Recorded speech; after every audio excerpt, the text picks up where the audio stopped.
Bipolar disorders are a group of mood and energy disorders.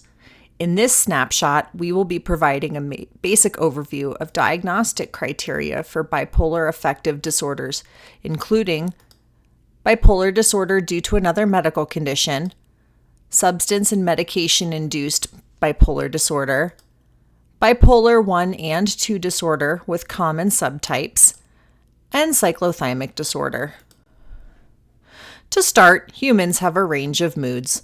We have periods of euthymia or just plain okay moods, not particularly great or bad. Sometimes we have really good moments, like passing boards, and our moods react with euphoria. And at other times, our moods react with sadness or anger, like when a pet dies or we have an argument with a loved one. Variations between minutes, hours, and days are perfectly normal, especially when in response to events, and it's part of what makes us human. Many people mislabel mood instability as bipolar disorder, but this group of disorders is much more than that. Before diagnosing a mood or bipolar disorder due to a psychiatric etiology, you need to rule out several other possibilities. A systematic framework can be helpful during a workup. First, you need to consider the patient's developmental level. Mood swings and behavioral outbursts can be more frequent at some ages. Hello, toddlers and teens. Asking about the symptoms in relation to a person's baseline is often extremely helpful.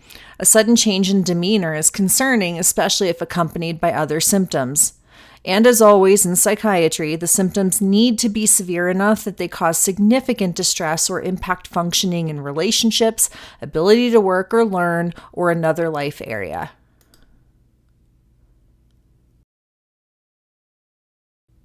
Lots of medical processes present with sudden mood instability. A few common medical causes are listed here, but you need to be guided by your patient's history and presentation.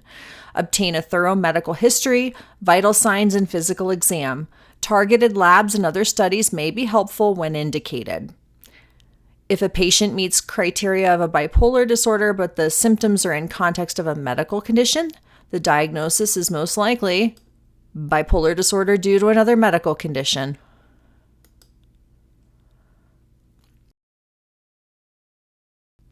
Similarly, medications and substances mimic mood symptoms either by direct effects or symptoms of withdrawal.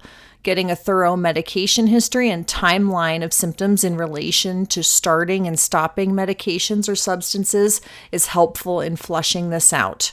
Also think about how medications affect metabolism of other substances and medications. If a patient meets criteria for bipolar disorder, but the symptoms are all in the context of a substance use, the diagnosis would be, you guessed it, substance and medication-induced bipolar disorder.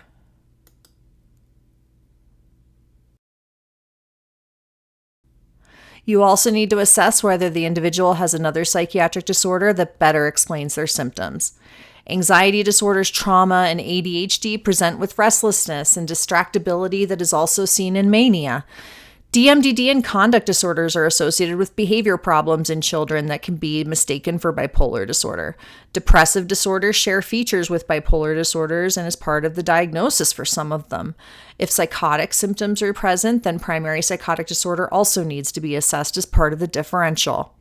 A thorough psychiatric review of systems is a good way to help narrow down your psychiatric differential diagnosis. Keep in mind that comorbidity in psychiatry is the norm, so a person may have more than one diagnosis, but you want to try to narrow down to the most specific diagnosis as possible, as this helps to target appropriate treatment.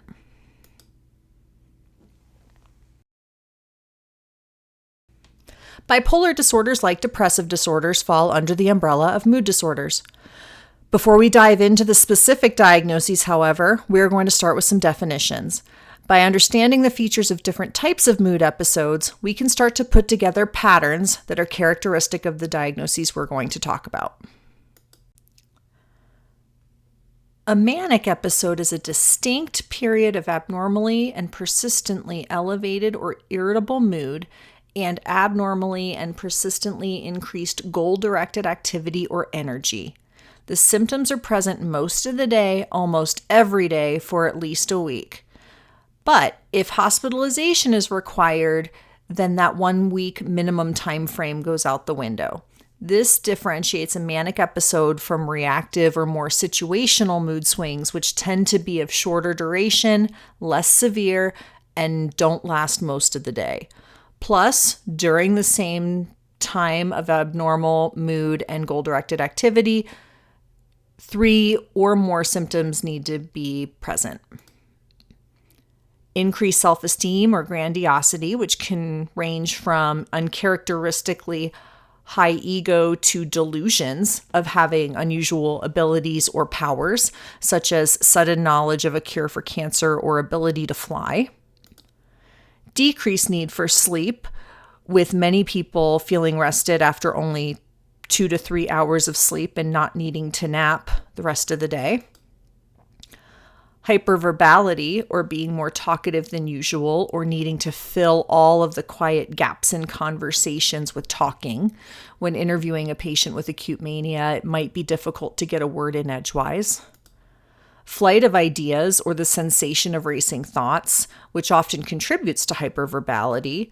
Usually this is because a person's thoughts are going so fast that they are trying to express what they're thinking.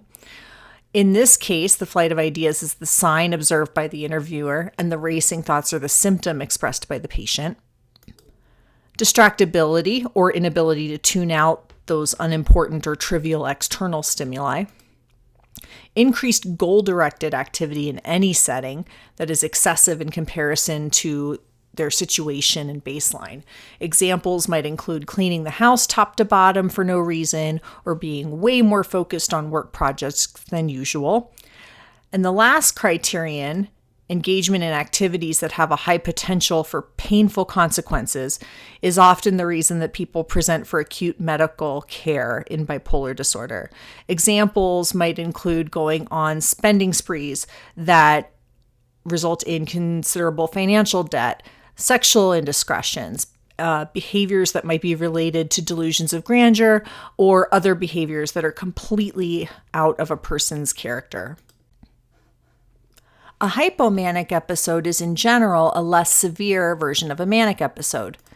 The first distinctive factor between manic and hypomanic episodes are that hypomanic episodes last at least 4 days rather than a week. Both manic and hypomanic episodes require elevated mood and energy and 3 more symptoms. To review, the additional symptoms are increased self-esteem or grandiosity, decreased need for sleep, hyperverbality, flight of ideas or racing thoughts, distractibility, increased goal-directed activity, and increased risky behaviors, although these are generally less severe than in a manic episode. In a hypomanic episode, the symptoms represent a clearly defined episode that is a significant change from one's baseline and is observable to others.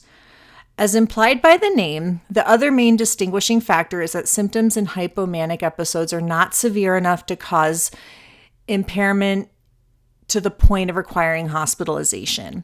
If hospitalization or psychosis occurs, the episode is by definition a manic episode. So you might be wondering, what's the problem? This sounds great. What medical student or PA student wouldn't do well with some of these traits? Hypomania in and amongst itself is not a disorder, but is better thought of in terms of being a cluster of symptoms that would raise concern for a possible mood disorder. Stay tuned. A major depressive episode consists of at least 5 total symptoms, including one of the first 2 core symptoms. The symptoms are present every day or nearly every day during the same 2-week period and include depressed mood, which can be the patient's self-report or observation by others. In children and adolescents, irritability is a common symptom of depression. Anhedonia, which means decreased interest or pleasure in activities. Appetite or weight changes, usually decreased.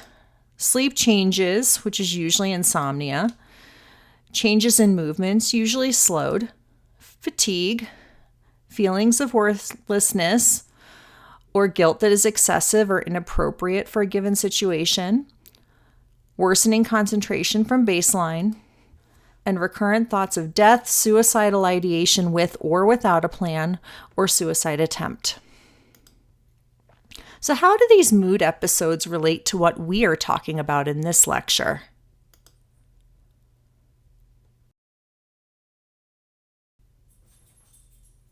A person needs one lifetime manic episode to meet criteria for bipolar 1 disorder. Some people will present with a depressive disorder first, and the diagnosis of bipolar disorder does not become evident until they have a manic episode. Sometimes the manic episode emerges during depression treatment.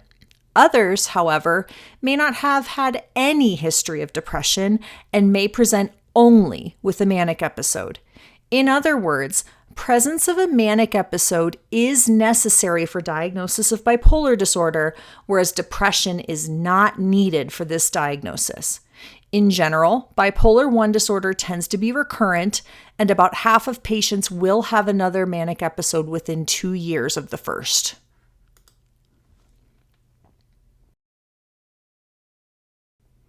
Bipolar 2 disorder, however, requires a hypomanic episode, either past or current, as well as a past or current major depressive episode.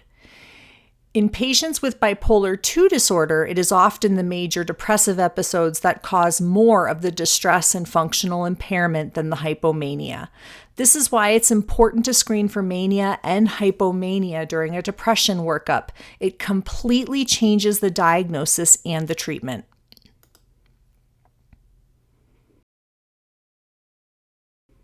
Cyclothymic disorder is a more chronic disorder lasting at least 2 years in adults or 1 year in children and adolescents. During that time, mood fluctuates between symptoms that don't quite meet criteria for hypomania and with depression symptoms that don't quite meet criteria for major depressive episodes.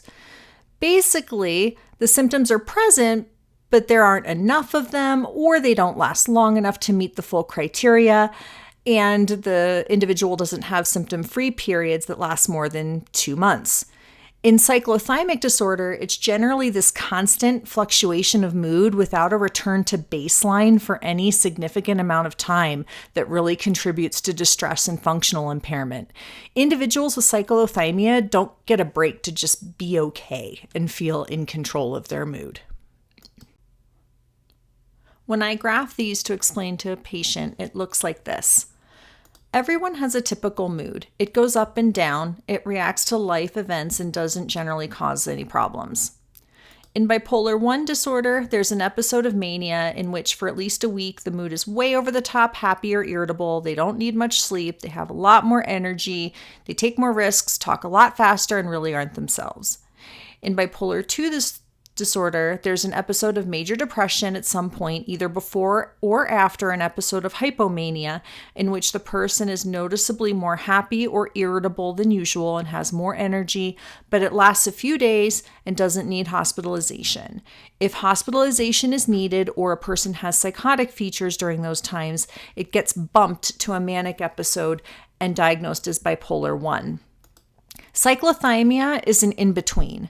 A person never feels just okay and in control of their moods. They're always swinging between overly happy and overly sad, but never to the point of mania or overt depression.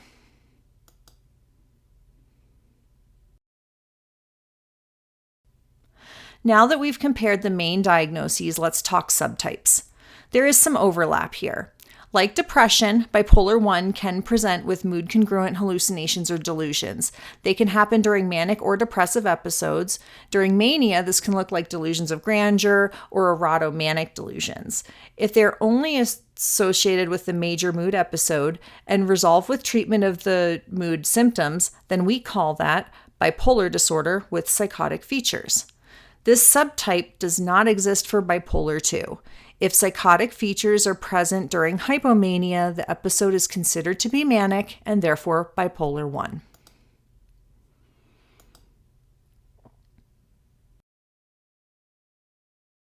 Bipolar disorder is described and coded in terms of the current episode, manic, hypomanic, or depressed. But what if the current episode doesn't fit neatly into one of those boxes and the patient has features of both mania and depression currently? It's common.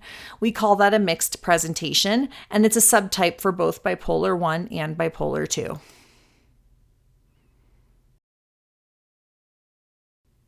You may have also heard the term rapid cycling bipolar disorder. As a child and adolescent psychiatrist, I hear this term misused a lot to describe frequent mood swings that shift minute to minute, hour to hour. Can you guess what this term actually means?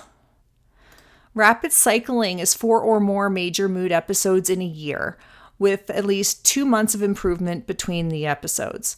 Given what you know about the severity of symptoms and impact that results from a single manic or depressive episodes, having 4 in a year can be devastating for a person's work, relationships, and overall life and health. Let's summarize the bipolar disorders.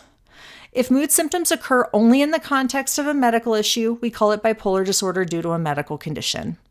If the symptoms occur only in the context of the direct effect or withdrawal of a substance or medication, we call it substance or medication-induced mood disorder. Bipolar 1 disorder is characterized by the presence of at least one manic episode, but does not need to have a major depressive episode for diagnosis. Bipolar 2 disorder is characterized by at least one hypomanic episode plus at least one major depressive episode. Cyclothymic disorder is a mood disorder characterized by periods of hypomanic symptoms and depressive symptoms, but not enough to meet criteria for either hypomania or major depressive episodes, and it has a more chronic and pervasive course.